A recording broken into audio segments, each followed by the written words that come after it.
Le Lord Général Hegarion partage les mêmes origines que le tristement célèbre Lord Castellan Creed.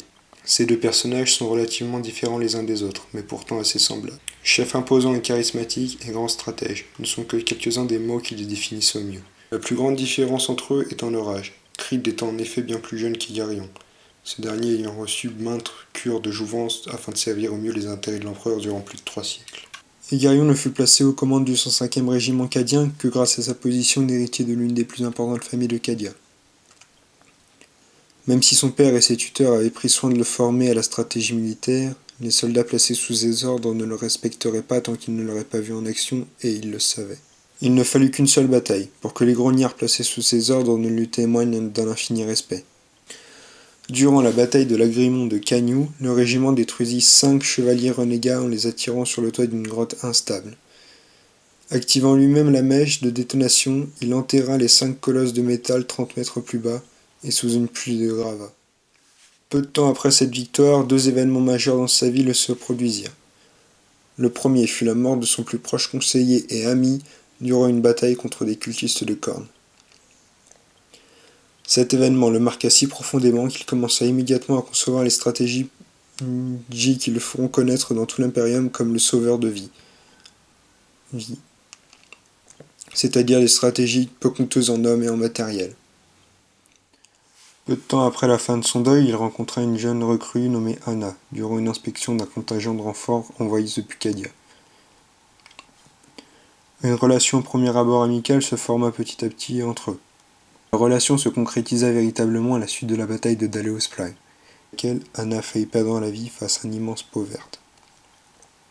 Elle parvint à l'éliminer non sans en tirer d'importantes blessures, précipitant ainsi la déclaration de leur union.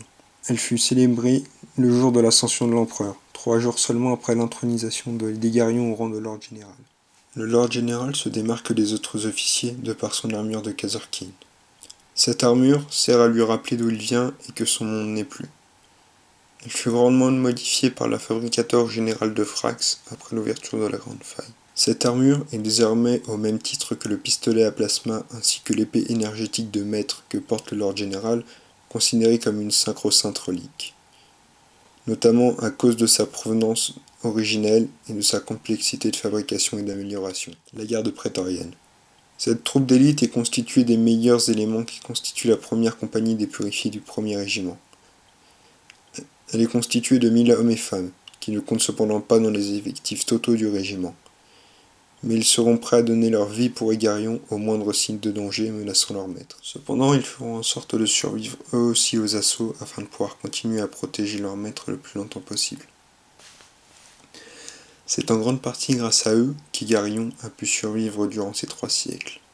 Les soldats qui constituent la garde sont équipés de tous les types d'armes disponibles, afin de pouvoir répondre à toutes les menaces qui pourraient menacer Hegarion. Parmi cette garde se trouve une élite encore plus enclinte à préserver Hegarion. Cette troupe de 100 soldats est nommée la Fraternité Rouge. Elle porte comme l'ensemble de la garde une armure Kazarkin noire, mais ces dernières sont fortement renforcées et modifiées, notamment avec des champs réfracteurs. Chaque soldat de la fratrie porte aussi des épaulettes d'une couleur rouge sang, au lieu d'une pour les autres prétoriens et purifiés. L'épaulière droite symbolise le pacte de sang que le garde a prononcé lors de son entrée dans les purifiés. L'épaulière gauche, au même titre que leur cape noire, symbolise le deuil de Cadia. Même si la plupart n'y ont jamais mis les pieds, ces marques sont là pour symboliser leur attachement au monde natal de leur maître. Anna, quant à elle, fut placée à la tête de la garde non seulement grâce à sa relation avec le Lord Général, mais également grâce au fait qu'elle soit l'une des officiers les plus appréciés du régiment.